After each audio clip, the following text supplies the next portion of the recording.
Civilians are continuing to stagger out of Sri Lanka's war zone with more stories of death, injury and hunger. The Tamil Tiger rebels have now been confined to an area estimated to be less than 20 square kilometres. But in that area, there are scores more civilians still trapped. The Sri Lankan government has banned journalists from the front lines and severely restricted access to that war zone. But Al-Jazeera's David Chater has been given permission, as the only international reporter, to film alongside the Sri Lankan Navy. Here's his story from the battlefront in Pulmadai. Cruising out of Trincomalee north towards the no-fire zone, a Sri Lankan Navy fast assault craft. Reports were coming in of Tamil civilians in fishing boats who'd managed to escape the Tigers' stronghold. As we got nearer, a squadron of armed speedboats accelerated past us. The radar showed we were less than 20 kilometers away from where the Tamil Tigers were making their last stand.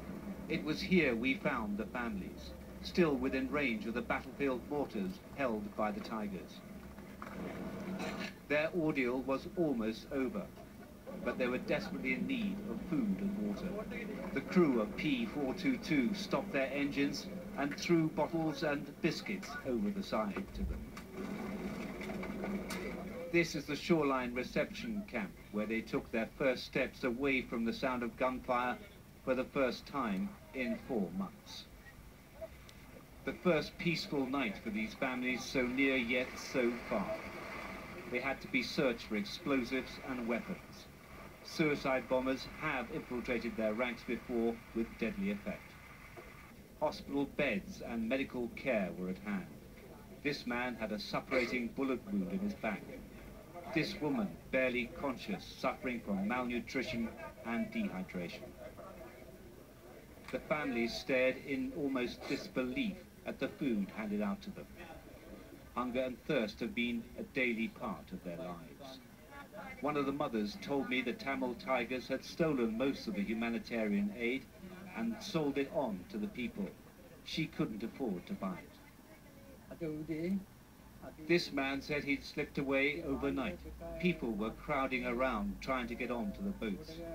The Tamil Tigers were shooting at them. The dead and the injured were lying together on the beach as he left.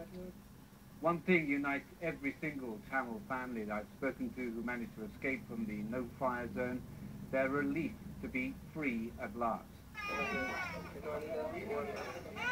It's hard to estimate how many civilians like these are still trapped inside the Tamil stronghold.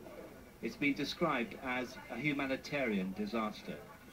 But that phrase, after listening to the people and seeing them today, barely seems adequate to describe their suffering. David Chater, Al-Jazeera, Pulmadai. And David Chater is now back in Trincomalee, the main base for Sri Lanka's Navy, and he says Tamil civilians he's spoken to there have been criticising the way Tamil Tiger fighters treated them. It's still unclear how many more Tamil civilian families are still trapped inside the Tamil Tigers' last stronghold. The Foreign Ministry have been saying 81,000 people have so far been processed out of the area, but a more likely figure now is around 100,000. That was indeed the United Nations estimates for the number of civilians that were originally trapped in the no-fire zone, between 100,000 and 150,000. So still a long way to go, still a humanitarian catastrophe going on inside the no-fire zone. But most of the Tamil civilian families I have spoken to who just returned from the no-fire zone, having escaped, they said that they were very bitter about the way the Tamil Tigers had treated them. There seemed to have been, in a way, from what I could gather from the people I spoke to, a sea change in the opinion of those Tamil civilians about the Tamil Tiger leadership, seeing the men that were supposed to be protecting them, supposed to be fighting for their own homeland, exploiting them, shooting at them when they tried to escape, stealing the humanitarian food supplies. So that has had a great impact on the Tamil Tiger leadership. It is eroding support, and remember, afterwards, and the conventional military victory is over, any guerrilla movements will rely on the support of a population base if it can continue.